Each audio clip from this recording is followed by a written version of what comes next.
দর্শক আসসালামু আলাইকুম। আজকে দেখুন পাইল কাপের মাথাগুলো কিভাবে ভাঙা হয়। আমাদের চ্যানেলটিকে পাশে রাখুন, তাহলে একটা বিল্ডিংয়ের শুরু থেকে শেষ পর্যন্ত কি হয় সবই দেখতে পাবেন।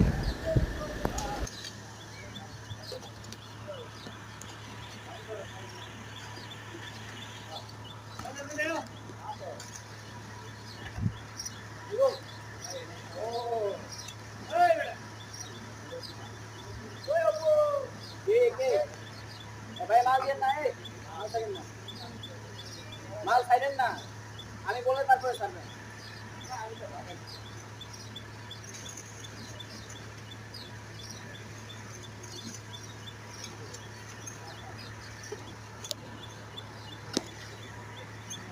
এই কলামের রডে হাত দিও না ভাই।